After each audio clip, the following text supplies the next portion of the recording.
Bonjour à tous, bienvenue dans le Molducast, le podcast qui s'adresse aux moldus et qui est fait par des moldus, pour des moldus.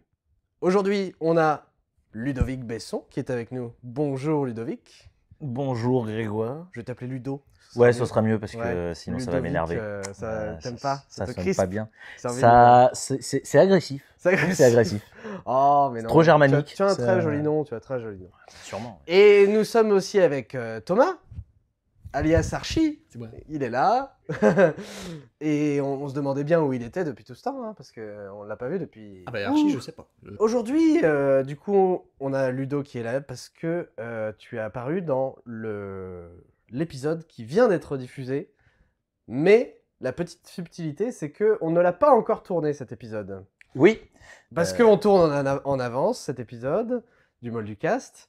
Et c'est aussi avant le tournage avec toi. Et ça c'est parce qu'on est des vrais sorciers au fond. Et oui, Ouais. c'est la magie. C'est la magie du cinéma. Exactement. Du coup, on va pas pouvoir parler du tournage en lui-même, puisqu'il ne s'est pas passé. Mais par contre, moi, ce que j'aurais bien aimé, c'est qu'on parle d'Harry Potter. Oh. J'aimerais qu'on parle d'Harry Potter parce que j'ai cru comprendre que tu n'avais pas tout à fait un avis forcément très positif à donner à ce sujet. C'est un sujet sensible, hein, effectivement, et je ne veux pas, absolument pas froisser qui que ce soit. Alors, il faut savoir que je déteste pas Harry Potter. Je peux même dire que j'aime Harry Potter. Tu aimes Harry J'aime bien Potter. l'univers, etc. C'est juste pas mon favori. De toutes les sagas, de tous les univers cinématographiques et merveilleux, en tout cas que je connais, c'est vraiment pas mon préféré. C'est vraiment pas celui-là. Mais ça reste un passage. Ça reste un passage de ma vie quand même. Et alors moi, j'ai pas du tout lu des livres. J'ai essayé de les lire. J'ai eu beaucoup de mal à me lancer dedans. Ouais. Ça m'a pris beaucoup de temps. Alors de base, je suis pas un très grand lecteur aussi. Hein. Mais faut passer la partie avec les Dursley en général c'est si ça. on n'arrive pas à... Et en fait, c'est ça, à c'est que commencer. tu vois, souvent le comparatif que je fais, c'est que cette partie sur les Dursley, j'ai essayé plusieurs fois, j'ai jamais réussi à la passer. Ouais. Alors que, pourtant j'avais à peu près l'âge d'Harry, hein, donc c'est normalement la meilleure période. Alors que, paradoxalement, le Seigneur des Anneaux, j'en ai chié, hein. Mais disons qu'à partir du moment où, au bout de la 3e tentative, j'ai réussi à enfin quitter la comté et j'ai fait Ouais. OK, c'est bon, Ouais. très bien, on a passé le Ouais. cap le plus poète-poète. Mm. Mais par contre, sinon, non, j'adore. Enfin, les films, je les ai trouvés excellents, les acteurs aussi. J'ai grandi un peu avec eux aussi, donc voilà. Bah, c'est notre génération, quoi. C'est ça, voilà. Je les ai vus grandir en même temps que moi. J'ai presque, voilà, je me suis presque On a senti vécu le dans phénomène voilà. cinématographique aussi. Parce Exactement. que comme nous, tu aimes le cinéma. Et du coup, forcément, tu peux pas... Enfin, tu peux, mais c'est quand même compliqué quand tu t'intéresses à Hollywood et tout ça, de passer à côté du phénomène qu'a été Harry Potter à cette époque-là. C'était quand même inévitable un peu, je trouve. Ouais, carrément. Et puis, tu sais, c'est vraiment, par exemple, on va ressortir de la poussière un vieux dossier. Tu vois, c'est pas comme truc qui était à peu près de la même période aussi. Hein, prenons Eragon. Oula. Mais c'était Voilà. un peu après quand même. C'était ça. après. Non, c'était après. après. Mais bon, tu vois, c'était un peu dans la même. J'ai découvert l'univers avec Ouais. des potes à moi qui avaient des livres et tout à la période où c'était l'âge de les lire. Mais c'est grâce à Harry Potter qu'il y a eu Qu'il y a eu Eragon. Eragon. Parce qu'il y a eu toute la période post-Harry Potter où ils ont voulu justement surfer sur cet effet de film pour les ados, tout Ouais, ça, en avec du concomitance Twilight. avec, et puis t'avais aussi le Seigneur des Anneaux qui était sur la même période, qui était peut-être plus adulte, qui était moins pour les enfants, mais qui créait aussi un autre univers fantastique où là t'avais vraiment parce que voilà, dans Harry Potter on est quand même sur quelque chose qui est lié au monde réel. C'est-à-dire, on a des sorciers dans un autre monde, mais ils sont là, ils interagissent avec nous, ce qui n'est pas le cas de Star Wars, ce qui n'est pas le cas du Seigneur des Anneaux, et ce qui n'est pas le cas d'Eragon. Star Wars, c'était il y a très longtemps dans une galaxie lointaine, mais c'était quand même dans notre univers. C'est vrai, mais ils n'interagissent pas avec nous. C'est vrai. Peut-être pas, peut-être que Anakin c'est ton ancêtre, tu sais pas. J'avoue que le soir, j'essaye toujours un petit peu d'attraper la télécommande comme ça, en pensant y arriver, mais ça marche pas très bien. Une fois, je l'ai vu bouger. C'est vrai. C'est vrai. Ouais. Bon, j'avais J'avais 4 grammes dans le sang. Combien de temps? J'avais 4 grammes dans le sang. Mais il bougeait tout seul. Non, sinon, du coup, Harry Potter, clairement, non, donc j'ai grandi avec. C'est juste l'univers, en fait, petit à petit, en vieillissant, m'a semblé un peu comment dire, il est inspiré de plein de choses, un peu comme Mm. Le Seigneur des Anneaux, Oui. justement, ou Narnia. Et le truc, c'est que j'ai trouvé que dans Le Seigneur des Anneaux, il y avait beaucoup plus cette patte de quelque chose de créé de toutes pièces. Même si, bien sûr, il se rebase sur des elfes, des nains, des gobelins. C'était finalement l'image qu'on a de tout ça, des nains ou des elfes. Beaucoup de gens maintenant, surtout moi qui ai aussi joué à Donjons et Dragons, qui est beaucoup dans cet univers-là, on a tous l'image d'un elfe qui ressemble à un elfe du Seigneur des Anneaux. Donc moi qui joue à Donjons et Dragons, voilà, j'ai toujours eu cette image d'un elfe, voilà, un être grand, élancé, Mm. mince, blond. Mm. Et puis pareil, un nain, bon, bah, c'est un petit barbu, etc. Et en fait, cette image qu'on a, de ce que j'ai compris, elle est beaucoup issue de Tolkien, qui Oui. a repris des éléments qui existaient dans des cultures, dans des Oui. mythologies nordiques et des Mais il a cultures vraiment populaires. formé, enfin la Mais voilà. figure de l'elfe surtout, c'était pas du tout ça Ah non, c'était tout avant. petit, ça se Ouais. baladait, c'était presque un lutin, quoi, finalement. Oui. Et l'elfe, Et du voilà. coup, J.K. Rowling, elle est revenue à quelque chose de l'elfe beaucoup plus ancienne, avec ce côté un peu bizarre, un peu Voilà. petit, un peu. Et un peu qu'on n'aime pas trop non plus, et Ouais. qu'on se méfie parce qu'ils sont pas sages du tout, au Mm. contraire. Mais du coup, c'est ça que j'aimais bien dans l'univers de Tolkien, plus que dans l'univers de J.K. Rowling. Là, je trouvais, alors c'est peut-être aussi parce qu'elle est liée au monde réel, que finalement tous ces éléments me faisaient beaucoup moins voyager. Tu vois, quand j'étais gosse, justement, j'y croyais à ce monde, voilà, la voie 9 3 quarts derrière le mur, de voir que tu avais un chemin de traverse, que potentiellement il y avait ce monde derrière qui était là sous nos yeux mais qu'on ne pouvait pas voir. Peut-être avec un peu de frustration aussi, en se disant ah, on le verra jamais. Mais voilà, ça m'a moins transporté que tous ces autres univers où là je me disais ouais, là on est autre part, on est vraiment complètement à part. On l'observe en tant qu'humain, mais on n'est pas, on ne fait pas partie de cet univers-là. Mm.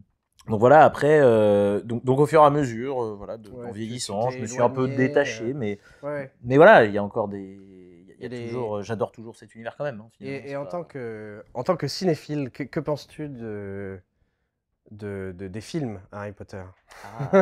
Et ben, l'avantage d'Harry Potter, c'est qu'il y a quasiment autant de films que de réalisateurs. Donc Est-ce que c'est vraiment un avantage? Je sais c'est-à-dire pas. que tu peux difficilement tous les aimer d'un point de vue Du cinématographique, coup, oui. mais tu es au moins sûr qu'il y en a au moins un qui va sortir du lot dans l'histoire. Ouais. J'avoue que pour moi, ils sont tous très bien. Ils ont vraiment un univers vraiment différent. C'est ça qui est très dur par rapport à d'autres sagas à suivre. C'est que vraiment, d'un film à l'autre, on passe une année avec Harry, on avance d'une année avec Harry. Par contre, on est visuellement dans un univers où c'est très dur de passer du 1 au 5 et de se Ouais. dire waouh, il s'est écoulé 4 ans, mais alors, Ouais. qu'est-ce qui s'est passé? Dans le premier, on est dans un univers très.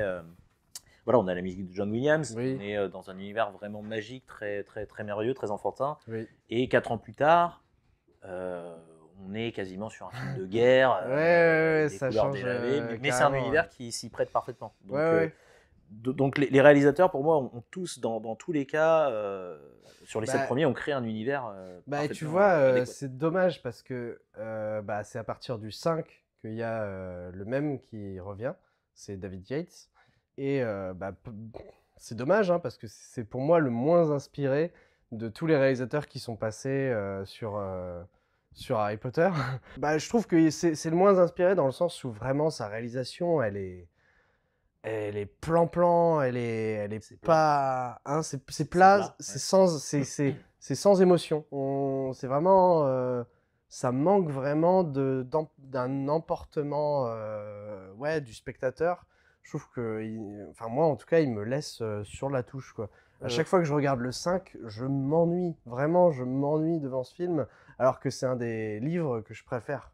Donc c'est un peu dommage. Rappelle-moi pour nos spectateurs qui nous suivent, ouais, petite astuce chez vous, vous pouvez utiliser ça. Il a réalisé lesquels déjà, du coup? David Yates, Ouais. du coup, à partir du 5, Il a fait 5, tous 6, 7 et 8, et plus les Animaux Fantastiques. C'est lui aussi qui est oui, sur les donc Animaux il a Fantastiques. repris toute la Il a tout repris et c'est lui le réalisateur attitré alors, de Harry Potter. justement, moi, c'est vraiment l'avis que j'en ai, c'est que c'est vraiment, justement, c'est là où ça devient très dark, ça reste très dark, enfin, Oui. jusqu'aux Animaux Fantastiques où on repart sur autre chose, mais voilà, 5, 6 et les 2, 7, pour le coup, ont ce côté vraiment très noir, qui jure énormément avec ce qu'on a eu avant. Ouais.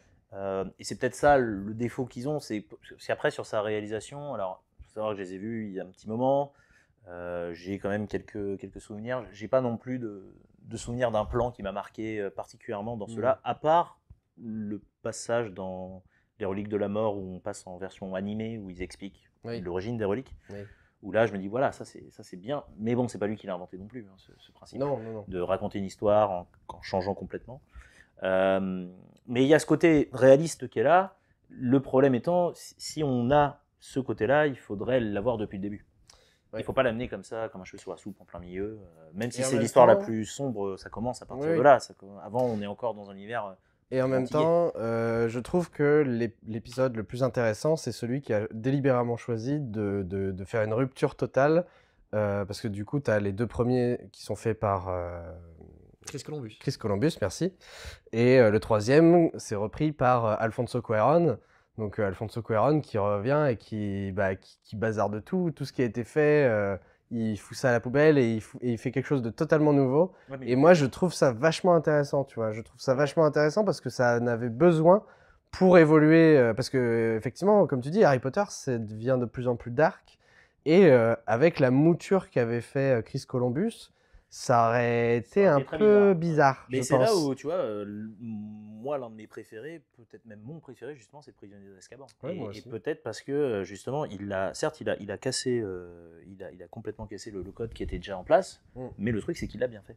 Et ça, c'est pas à la portée de tous. Ouais. Euh, Après, sans forcément critiquer les deux premiers de Chris Columbus. Ah non, moi, je les adore Parce que comme moi, ils sont. le 2, franchement, je le trouve vraiment très très bon. Ah je oui, trouve que c'est la... autant la mise en scène, la musique et tout, il y a plein de choses que je trouve Et vraiment la transition intéressantes. s'installe un peu quand même, parce que dans le premier, on est vraiment dans un univers merveilleux, il se passe rien de très grave. Ouais. Dans le 2, déjà, on commence à Ouais, ça devenir commence un à peu... être un peu plus dark. Et ouais. c'est là où le troisième, voilà, il rompt un peu violemment, mais il le fait bien. C'est-à-dire qu'il t'amène quelque chose comme si... Après, c'est peut-être aussi comme ça que j'ai interprété à cet âge-là, hein, mais bon, à peu près au même âge que Harry, à ce moment-là, j'ai aussi eu des...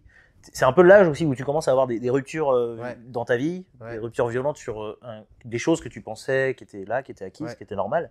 Et puis bon, bah tout d'un coup, tu te rends compte que la vie, c'est pas tout à fait rose non plus. Et bon, bah ça tombe au bon moment en fait, finalement. Ça Ouais. tombe à ce moment-là. Et puis l'histoire aussi s'y prête bien. Et il garde quand même ce petit côté un peu merveilleux, quoi. On Oui. n'est pas non plus sur un truc très noir avec des couleurs Mm. délavées. On revient sur un code couleur plus froid, Ouais. clairement. Oui, oui. Mais il reste. Ouais, mais ça il se met passe bien une parce que vraie patte. ça, En même voilà, temps, ils mettent c'est la patte. Alfonso Cuarón. Voilà. On sait bien ce qu'il a fait après, les films, que ce soit Les Fils de l'Homme, qui est vraiment, enfin moi c'est un de mes films préférés, je trouve ça magnifique. C'est vraiment un gars qui sait apporter sa patte artistique à une œuvre, et c'est peut-être un peu le seul à l'avoir fait chez Harry Potter, quoi. Parce Oui. que est-ce qu'on peut vraiment dire que la réalisation de David Yates c'est une patte, ou est-ce que c'est juste que le mec il est chiant comme la mort, hein. Bah, c'est plus un yes man. C'est ça. Oui, disons que c'est assez hollywoodesque, quoi. C'est Ouais, assez, ouais. voilà, c'est un cas d'école. Alors après, il le fait très bien. C'est peut-être pour ça aussi que j'ai fini par me détacher aussi de l'univers Harry Potter. Parce que Mm.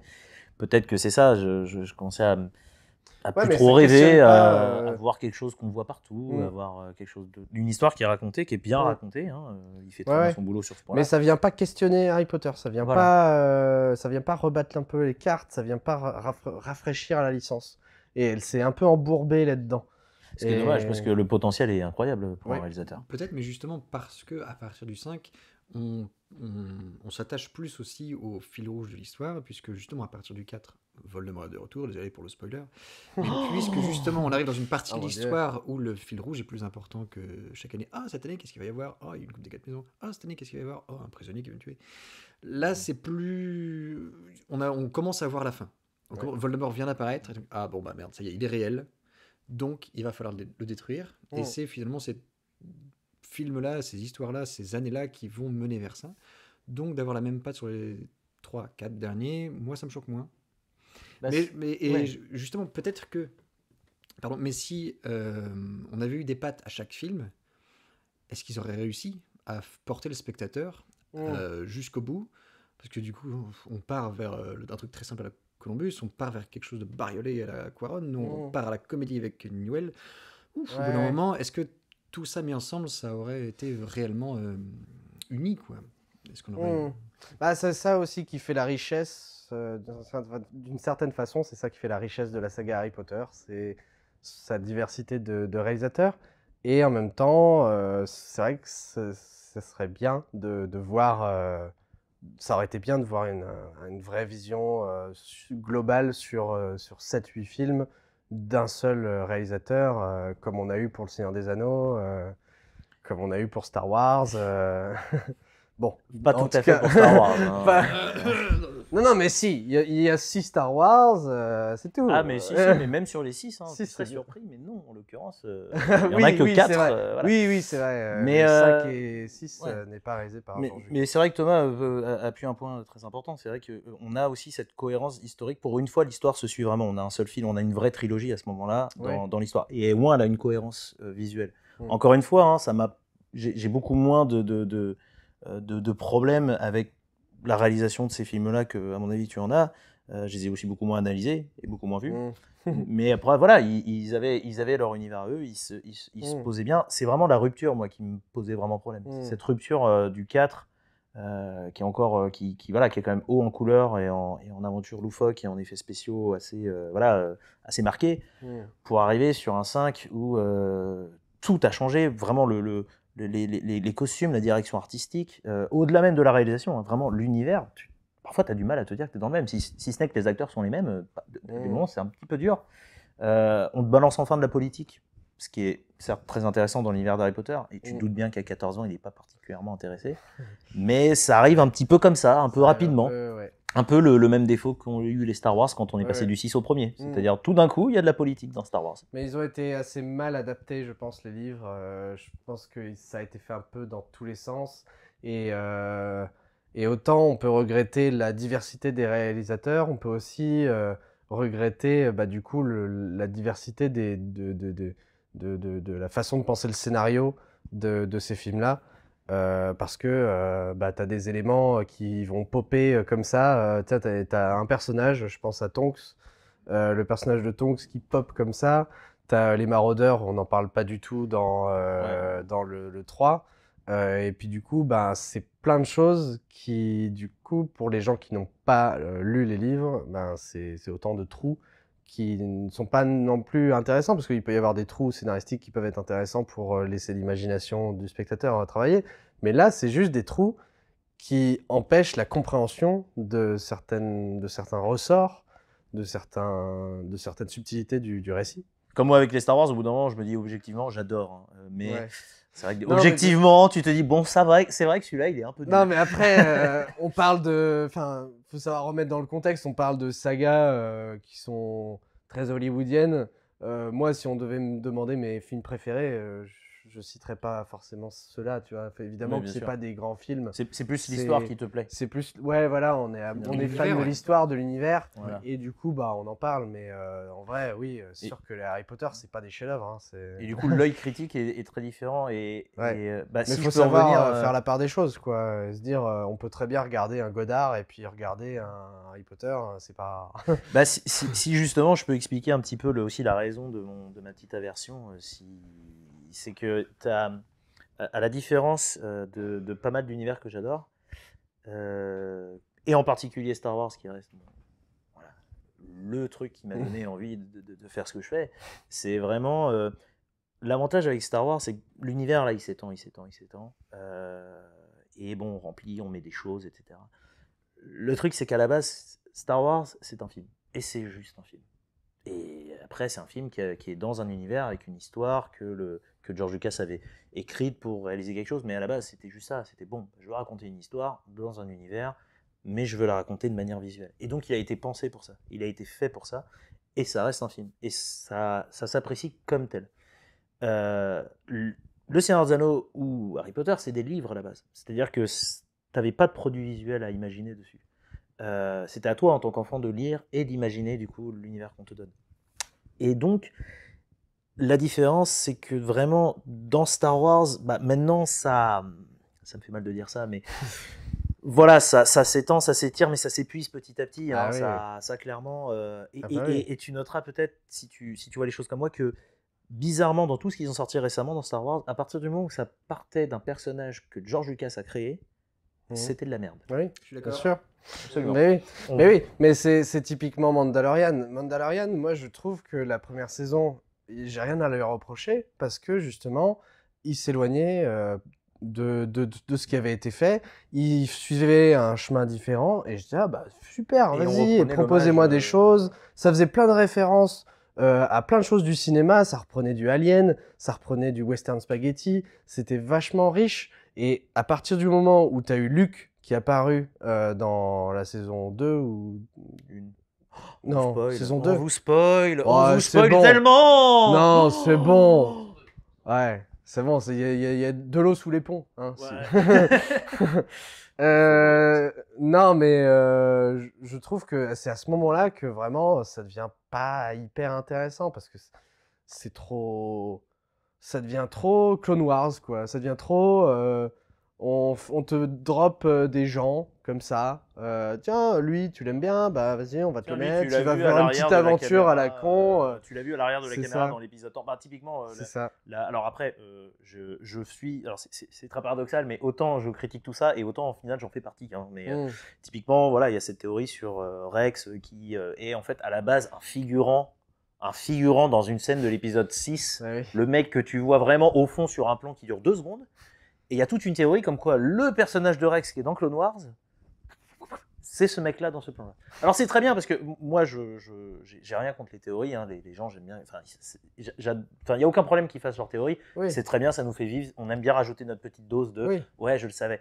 Le seul truc, c'est que des fois, ça part dans des dimensions où je me dis, écoutez, une théorie, il faut que ça reste une théorie. En fait. Et si ça vous fait plaisir de penser que Rex est ici, bah, tant mieux. Même moi, hein, j'ai envie de le croire. Hein, et ça peut être confirmé par Lucasfilm et tout. Mais en fait, au bout d'un moment, comme tu l'as dit, c'est un univers, ça s'étend, mais au bout d'un moment, ça a des frontières, comme le nôtre. En fait. Et si on étend beaucoup trop, et qu'en plus, on se contente de l'étendre en récupérant des trucs qui étaient déjà dedans, bah oui. et ben en fait, on l'étend pas tant que ça. En fait, on l'étend pas, on l'étire. Ouais, c'est ça. Et on les fatigue. Et voilà, c'est ça. Et c'est le problème qu'on peut avoir dans Star Wars, mais qu'on peut aussi retrouver dans Harry Potter, avec, enfin, je veux dire. Les animaux fantastiques n'est pas tout à fait dans l'avantage, c'est que c'est pas dans la même période, on n'est pas avec les mêmes, on a quelques personnages en commun. Il y a quand même des personnages importants, Dumbledore qui revient et bien sûr.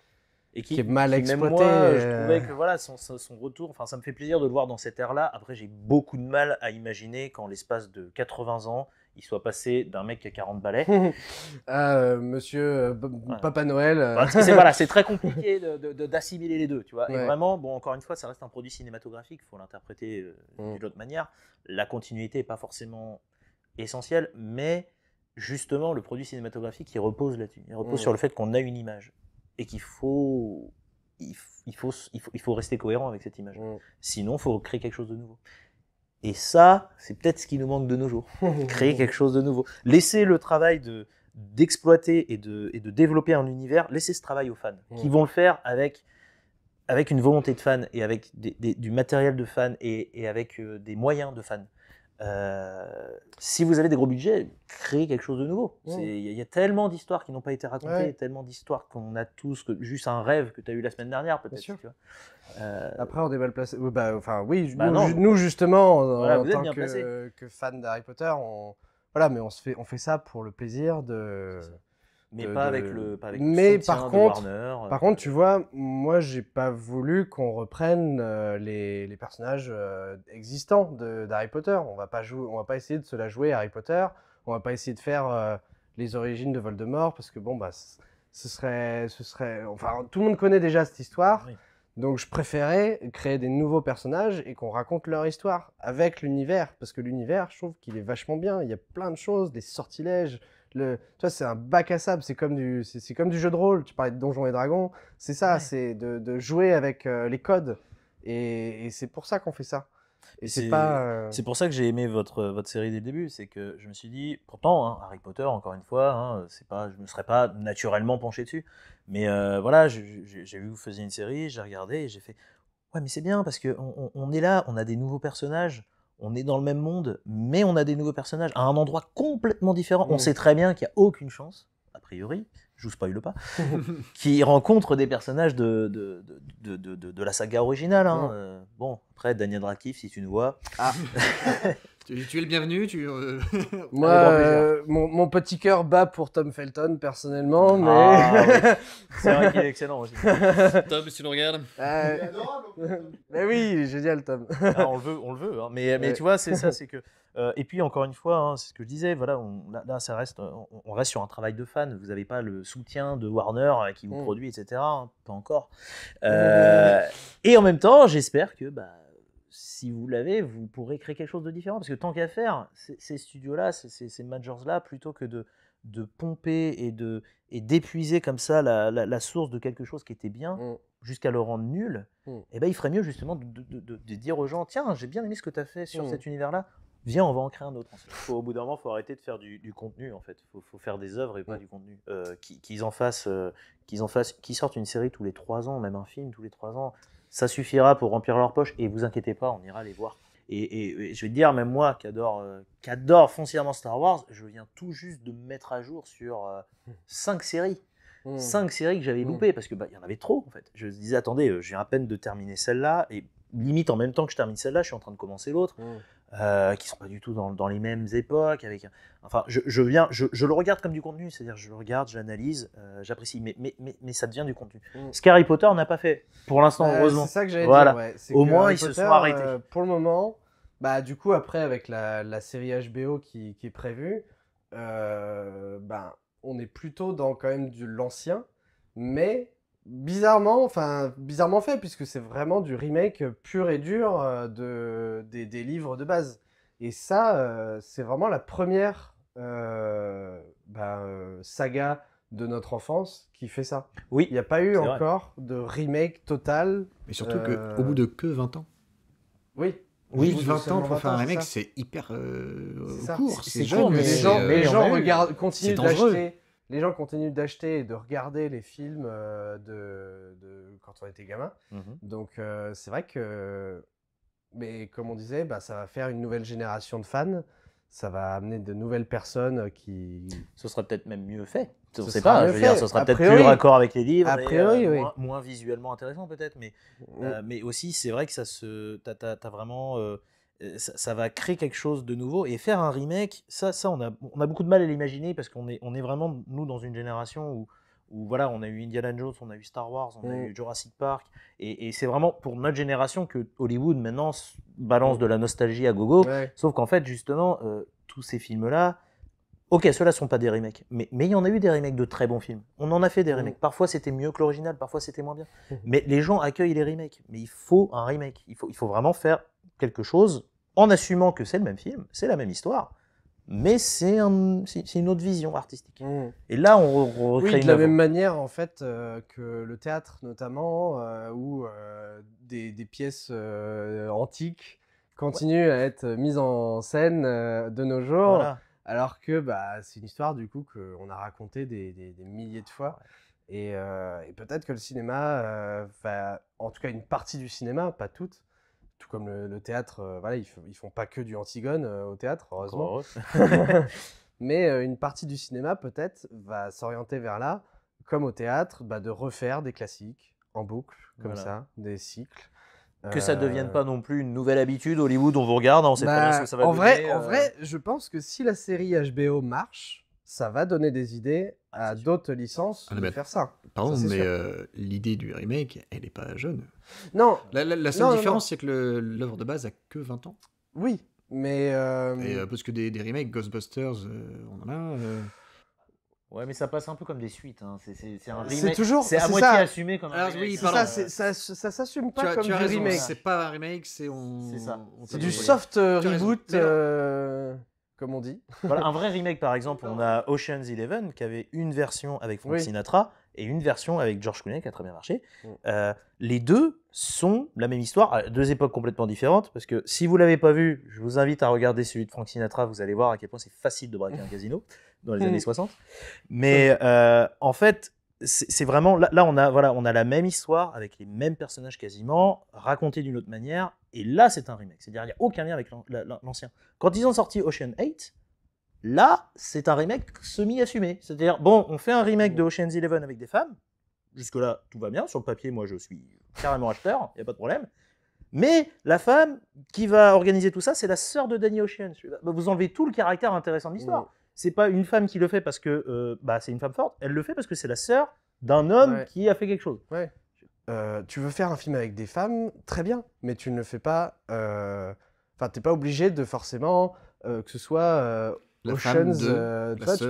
Tu peux faire juste un film avec des braqueurs et c'est une équipe des femmes. Et que sont des femmes. Et je trouverais ça beaucoup plus intéressant. C'est ça en fait, beaucoup moins opportuniste. Voilà, c'est ça, c'est qu'il n'y a pas de la vraie inclusion. Il y a une opportunité, c'est opportuniste d'exploiter une vraie question de société pour faire du pognon. C'est-à-dire simuler l'inclusion en mettant des termes, en faisant plaisir en fait en surface aux gens, en disant voilà, on est inclusif, vous avez vu, c'est ça, voilà. C'est très cynique. De personnes. Et je me dis oui, mais ces personnes-là, elles ont des histoires qui leur sont propres. Racontez ces histoires-là. Prenez pas les histoires que vous avez racontées avant avec des gens qui n'étaient pas de tous ces milieux-là. En la racontant avec ces gens-là, parce qu'évidemment qu'eux aussi, ils ont des places ils méritent leur place de héros. Mais si vous voulez leur donner une place de héros, racontez leur histoire où ils ont déjà été des héros. Ça marche typiquement Hollywood qui surfe du coup maintenant sur la vague inclusive antiraciste. Je mets ça entre guillemets parce qu'il n'y a rien d'antiraciste dans ce qu'ils font. Typiquement, la petite sirène métisse, moi, ça me pose pas de problème sur le papier, mais j'avoue que sur le moment, même moi, qui suis métisse, ça m'a un peu rebuté parce que je me suis dit, ouais, mais la petite sirène, c'est une histoire danoise. Si vous voulez intégrer, justement, si vous voulez inclure des gens d'autres peuples, et ben justement raconter leurs histoires à eux, parce que à part Kirikou, des histoires africaines, on connaît pas beaucoup. Oui, c'est ça. En fait, et elles méritent d'être racontées parce qu'elles ont de très beaux messages à faire passer. D'où le succès de Black Panther. Exactement. Avec Wakanda et tout, parce que enfin, on représentait juste l'Afrique, voilà. Et pas juste, alors, on va mettre pour les quotas. Parfaite, c'est pas l'Afrique qu'on a vraiment, mais au moins il y a un côté en se disant voilà, déjà on va pas vous montrer une Afrique que pauvre, parce que voilà, il y a pas que ça. C'est ça, voilà, c'est ça. C'est que quand on montre l'Afrique au cinéma, c'est forcément une Afrique démunie et tout. Et c'est tellement plus que ça. Enfin, c'est un continent. Puis c'est toujours le même code couleur aussi. Tu vois, non, mais c'est ça. Je veux dire, il y a des trucs à Hollywood pour montrer l'Arabie, pour montrer l'Afrique, pour montrer la Russie. Tu as 3 codes couleurs différents. T'as 3 codes de costumes différents et t'as 3 codes de son différents. Voilà, c'est comme ça tu sais où t'es. Ouais, et puis ton image elle est orange, et puis voilà. Voilà, c'est orange, voilà. C'est le Mexique ça. Aussi, le Mexique aussi. Ils aiment bien ça. Voilà, tout ce qui est en dessous de l'équateur, de toute façon, c'est orange. C'est orange. Mais voilà, c'est là où Hollywood. Il fait chaud. C'est là où Hollywood peut apprendre en fait à véritablement faire de l'inclusion. Et faire de l'inclusion, ce n'est pas uniquement faire venir des groupes de personnes qui sont peu représentées dans l'univers surreprésenté, c'est juste représenter leur univers à eux. C'est ça la véritable inclusion. C'est dire aux gens, c'est pas juste dire aux gens, ces gens sont comme nous, c'est dire aux gens, bah ils sont comme nous parce que eux aussi ils ont des histoires, eux aussi ils ont des choses, eux aussi ils ont une culture qu'on veut découvrir. Et c'est pas du tout ce que fait Hollywood. C'est un peu le voilà. C'est ce que je leur reproche. Il y avait un film que j'ai vu là il y a quelques temps, mais qui au final avait créé une certaine polémique. Ça s'appelait The Woman King. Je sais pas si ça vous parle. Je l'ai pas vu, mais j'ai vu la bande-annonce qui m'avait vachement donné envie de le voir. Ouais, alors je l'ai vu. Moi, je l'ai regardé en tant que blanc, parce que c'est ce que je suis. Oui, et j'étais là, c'est super, une histoire et tout. Et en fait, après, je me suis renseigné sur le film. Et en fait, apparemment, il y a pas mal de problèmes. Parce que ça raconte une histoire qui s'est vraiment passée avec un véritable peuple. Et ça fait pas mal de raccourcis, ça fait pas mal de changements assez problématiques, parce que le peuple qui est montré dans le film est montré comme anti-esclavagiste. Et le truc, c'est que, en fait, dans l'histoire, ils ont vendu des esclaves, ce peuple, donc... C'est dommage parce que tu avais moyen de faire quelque chose d'ambigu, de complexe et tout. Et parce que c'était quand même un peuple qui se voulait indépendant, qui se voulait du coup une matriarchie. Je ne sais pas si on peut dire ça. Oui, si, c'est ça, une matriarchie. Du coup, c'est dommage qu'on ait voulu aplatir les angles pour faire un film hollywoodien, alors que ça aurait pu être vachement plus intéressant. Et c'est aussi ça le problème, c'est qu'en fait à partir du moment où c'est Hollywood qui tire les ficelles, ça posera problème. quel que soit l'endroit où ils font, on a toujours. Alors, c'est très bien Hollywood pour être vu, en fait, ça, c'est super, ça a quand même cette dimension internationale. Mais Hollywood, ça reste les mêmes gars qui les dirigent depuis. Enfin, ça a évolué depuis, mais globalement, ça reste toujours plus ou moins à la tête d'un petit groupe de personnes qui, eux, vont dire voilà, ça, c'est notre optique, c'est notre direction. Et encore moins de gens maintenant qu'on a. Un énorme monstre avec un château qui se dit moi je vais bouffer ça et puis ça fera partie de moi. Le truc étant, c'est ça, quand Hollywood veut raconter l'histoire d'un autre peuple sans demander à ce peuple véritablement de la raconter lui-même, et ben forcément ça donne l'histoire racontée par Hollywood. Un autre film qui avait eu un petit souci comme ça, c'était le film Valkyrie qui parle d'un groupe de résistants allemands qui a essayé du coup de tuer Hitler et qui a presque réussi. J'ai adoré ce film, et ça m'a fait redécouvrir cette histoire, et je vois qu'ils ont vraiment prêté attention à plein de détails, donc c'est très bien. J'ai aussi entendu dire qu'il y avait une certaine polémique que ça a généré chez les Allemands, c'est un film américain qui parle d'allemand. Enfin, je veux dire, pour eux, bien qu'ils l'aient accueilli en se disant bon, au moins c'est cool, ils racontent notre histoire un peu, et on va arrêter de passer pour des salauds aux yeux du monde. Le problème, c'est qu'ils se disent un peu, mais par contre, encore une fois, c'est des Américains qui font les héros dans l'histoire, parce que en fait, c'est nous, c'est des Allemands, mais c'est des Américains qui les jouent. Ça leur posait pas vraiment de problème, mais un peu, tu vois, donc c'était un peu délicat. Oui, c'est comme la question de Napoléon, là, récemment, de Ridley Scott. Ouais, exactement. Même c'est dommage, hein, comme on aurait pu faire un truc nous-mêmes. Ouais, alors on l'a fait avec Christian Clavier. Oui, avec Christian Clavier, c'était très bien. C'était très bien. Alors, je les ai revus récemment, c'est un peu... Ouais, c'est un peu vieilli, quoi. Ça reste quand même... Ouais, ça reste c'est un téléfilm. C'est un téléfilm, d'ailleurs, mais de ce que je me souviens, ouais, c'était pas mal. C'était très bien, ça racontait... Alors, l'histoire, quand même, dans pas mal de détails, ça le rendait pas non plus uniquement héroïque et uniquement salaud, c'était un entre-deux, voilà, on a affaire à Napoléon tel qu'il était sûrement vraiment, c'est-à-dire un homme pas parfait et qui a clairement fait des choses qu'il n'aurait pas dû faire et qui de l'autre côté a quand même marqué notre pays, hein, on peut pas on est là où on est un peu à cause de lui aussi, donc c'est ça qui est bien fait quand un peuple raconte sa propre histoire mais qu'on lui donne les moyens de le faire. C'est ça le plus important. En général, on sort de belles histoires. Ça fait de belles choses, c'est sûr. Eh bien, waouh, on s'est beaucoup éloigné d'Harry Potter. Ouais, là, je suis désolé, désolé pour Harry Potter. Non, mais c'était vachement intéressant parce qu'au final, on déroule plutôt plein de choses qui sont liées ensemble, même si on a dérivé, on parle quand même de cinéma, on parle de création artistique. Parce qu'on reste des cinéastes. Et on reste, on reste des cinéphiles et des gens qui sont intéressés par ça. Eh ben, merci beaucoup en tout cas d'avoir été avec moi, messieurs. Merci pour votre accueil. Très agréable. Avec plaisir.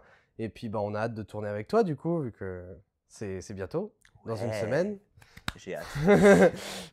Mais du coup, vous aurez déjà vu l'épisode, donc on espère que ça vous aura plu. On espère que le Molducast d'aujourd'hui vous aura plu. Et puis, on vous dit à une prochaine fois. À bientôt. Ciao. Hasta luego.